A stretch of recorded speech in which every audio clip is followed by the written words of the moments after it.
جگالی کرنے والے جانور جن کا معدہ 4 خانوں پر مشتمل ہوتا ہے اسے ریومیننٹ سٹومچ کہتے ہیں۔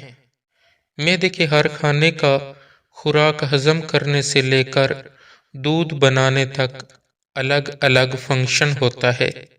معدے کے کھانے: number 1 rumen, number 2 reticulum, number 3 omasum, number 4 ایبومیسم۔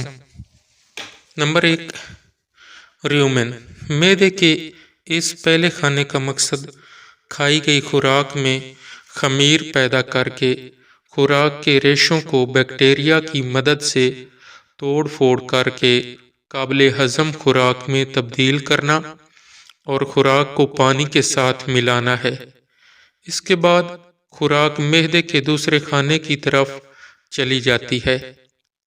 Romans اس وقت تک صحیح طور پر کام نہیں کر سکتا جب تک یہ بیکٹیریا صحت مند اور ضرورت کے مطابق تعداد میں موجود نہ ہوں۔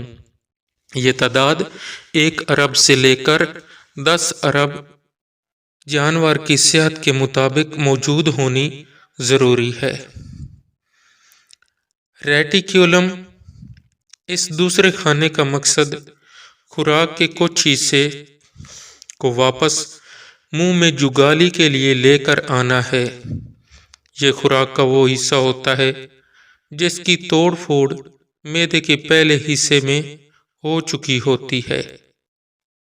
اوماسم۔ جب جانور خوراک کی اچھی طرح جگالی کر لیتا ہے تو جگالی کی ہوئی خوراک منہ سے معدے کے تیسرے کھانے میں چلی جاتی ہے۔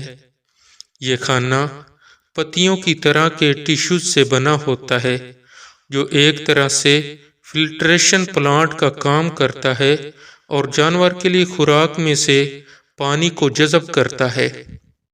یہ حصہ خوراک کے سب سے اچھے اور زود ہضم ذرات اور کچھ لیکوئڈ کو ایبومیسم کو سپلائی کرتا ہے۔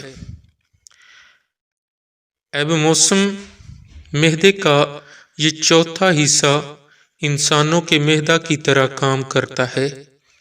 اس حصے میں موجود تیزابیت اور انزیمز خوراک کو مزید باریک حصوں میں تبدیل کر کے جسم کا حصہ بناتی ہے اور باقی بچ جانے والی خوراک کو چھوٹی آنت کی طرف ٹرانسفر کر دیتی ہے۔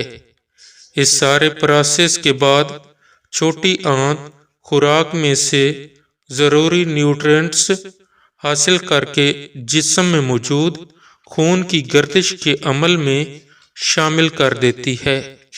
اس خون کے کچھ حصے کو جو نیوٹرینٹس سے بھرپور ہوتا ہے اڈر کی طرف بھیج دیا جاتا ہے جہاں موجود سیکریٹری گلینڈ ان نیوٹرینٹس کو دودھ میں تبدیل کر کے اڈر میں اسٹور کر دیتے ہیں۔